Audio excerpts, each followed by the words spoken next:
प्रिय विद्यार्थियों, आज हम राजनीति विज्ञान में अंतर्विषयात्मक दृष्टिकोण विषय के बारे में चर्चा करेंगे। Interdisciplinary approach in political science. जैसा कि आप सभी को बताया जा चुका है कि जैसे ही राजनीति विज्ञान में आधुनिक राजनीतिक दृष्टिकोण का उदय हुआ और आधुनिक दृष्टि से विषयों के विश्लेषण की परंपरा शुरू हुई, उसी समय राज्य के साथ अन्य संस्थाओं, अन्य निकायों और अन्य संगठनों के अंतर अध्ययन को भी महत्वपूर्ण माना जाने लगा। इस संदर्भ में राजनीति विज्ञान में भी अंतर्विषयात्मक दृष्टिकोण उत्पन्न हुआ। अंतर्विषयात्मक का मतलब एक विषय का अन्य विषय के साथ अंतर संबंध को आधार बनाते हुए अध्ययन करना। इसका मूल आधार क्या माना गया कि जिस पर व्यवहारवाद में भी इसी बात को पक्ष रखा गया, उसकी एक मुख्य विशेषता में माना जाता है कि जो ह्यूमन बिहेवियर होता है, ह्यूमन बिहेवियर या कोई भी व्यक्ति, राजनीतिक व्यक्ति भी होता है, सामाजिक व्यक्ति भी होता है, आर्थिक व्यक्ति भी होता है, धार्मिक व्यक्ति भी होता है, और वो कहीं ना कहीं अपने बहुत सारे पक्षों को लेकर अपना जो सामाजिक जीवन है वो जीता है।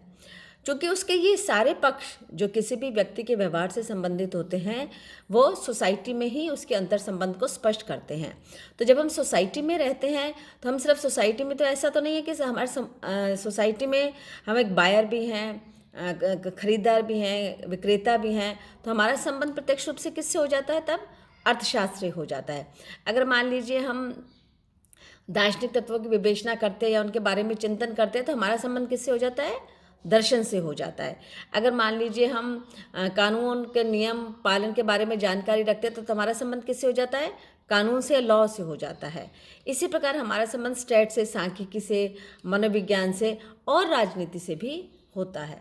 लेकिन चूंकि राजनीति समाज की मूल गतिविधि के रूप में समस्त समाज को प्रभावित करती है, इसलिए राजनीति को एक विशेष केंद्रीय तत्व मानते हुए इसका अध्ययन किया जाता है। अब हमने यहाँ से उठाया पॉलिटी को, राजनीति को, और राजनीति का अध्ययन किया जाता है राजनीति विज्ञान के रूप में, जिसमें सरकार का, संस्थाओं का, राज्य का अध्ययन किया जाता है। तो राज्य जो भी कार्य करता है, शासन करता है, निर्णय लेता है, उसका संबंध सीधा सीधा किससे होता है?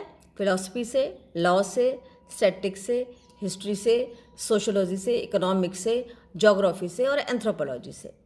तो यदि हमें पूरी तरह राजनीति विज्ञान समझना है या राजनीति विज्ञान को समृद्ध बनाना है, तो हमें उसका इतिहास देखना पड़ता है, क्योंकि कोई भी राज्य अचानक से तो उत्पन्न होता नहीं है, सरकार अचानक से उत्पन्न होती है, उसकी कोई ना कोई ऐतिहासिक पृष्ठभूमि होती है, उसके कुछ ना कुछ डेटा या आंकड़ा होता है, उसकी कुछ ना कुछ कानूनी पृष्ठभूमि होती है, उसके कुछ मूल्यात्मक आधार होते हैं, मानव इतिहास की यात्रा में उसका कोई ना कोई संदर्भ होता है, समाज के विभिन्न पक्षों से उसका अंतर संबंध होता है, समाज के आर्थिक पक्षों से उसका अंतर संबंध होता है, उसके भौगोलिक सीमाएं या भौगोलिक जो दिशाएं होती हैं वो उसकी राजनीति को प्रभावित करती हैं। जैसे कि हम अंतर्राष्ट्रीय संबंध में पढ़ते हैं, इंटरनेशनल रिलेशंस में पढ़ते हैं कि how boundaries effect the relationship of the two countries.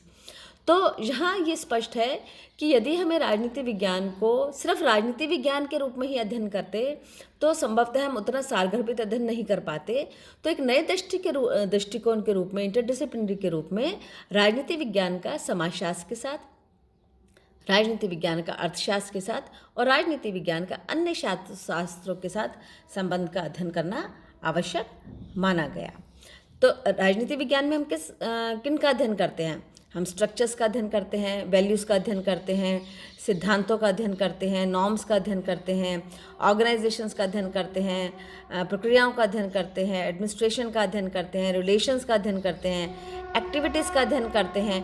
तो हम जब इन सब चीज़ों का अध्ययन करते हैं, तो क्या ये समस्त जो बिंदु हैं अध्ययन के, क्या वो सिर्फ इस एक दायरे में सीमित होकर किए जा सकते हैं? जब ये नहीं किए जा सकते, इसी तर्क को आधार मानते हुए अंतर्विषयात्मक अध्ययन ने ये पहल की कि यदि किसी भी अन्य विषय में कोई ऐसा संदर्भ, कोई ऐसी उपलब्धि, कोई ऐसा दृष्टिकोण या कोई ऐसा तत्व है जो राजनीति विज्ञान को समृद्ध बना सकता है, तो हमें उसके साथ अपने अंतर संबंध को स्थापित करते हुए, प्रारंभ करते हुए, उसे विश्लेषित करते हुए अपने बिंदुओं का और समस्याओं का विश्लेषण करना चाहिए।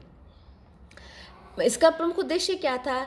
सबसे पहला उद्देश्य तो ये था कि किसी भी प्रकार से जो भी समस्या हैं उनको सिर्फ राजनीतिक संदर्भ में अध्ययन नहीं करके, बल्कि उनको हम अन्य संदर्भों में भी उनको रीडिफाइन कर सकें, उनको पुनर्परिभाषित कर सकें।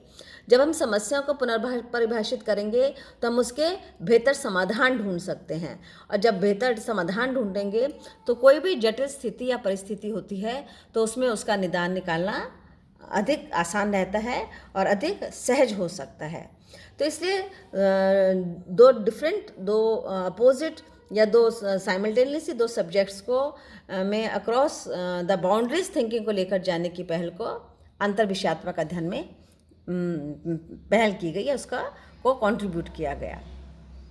लेकिन इसकी कुछ सीमाएं रहीं, जैसे एक विषय की विशेषज्ञता के स्थान पर हम अन्य विषयों के उपलब्धियों के साथ जब अंतर विषयात्मक अध्ययन करते हैं तो समय की सीमा आ जाती है, और जो विशेषज्ञता का आधार होता है वो भी थोड़ा सा परिवर्तित होता है। यदि कोई अन्य विषय के बारे में भी आधारभूत रूप से स्पष्ट नहीं है तो कन्फ्यूजन क्रिएट होता है। अधिक विषयों का अध्ययन करने में वित्तीय सीमाएं भी रहती हैं, और सबसे महत्वपूर्ण होता है कि ऐसे कॉन्क्रीट रिजल्ट्स देना अंतर्विषयात्मक आधार पर या समाधान प्रस्तुत करना इतना सारगर्भित प्रतीत नहीं हुआ। इसलिए आगे चलकर आज भी जब भी जो भी नए सोशल साइंसेज में और दूसरे साइंसेज में अध्ययन चल रहे हैं वो इंटरडिसिप्लिनरी अध्ययन करने की कोशिश की जा रही है, लेकिन अभी भी जो स्पेशलाइजेशन ऑफ सब्जेक्ट होता है, विषय की जो विशेषज्ञता होती है, उसके बाद ही अंतर्विषयात्मक अध्ययन की तरफ उसका रुझान देखा जाता है।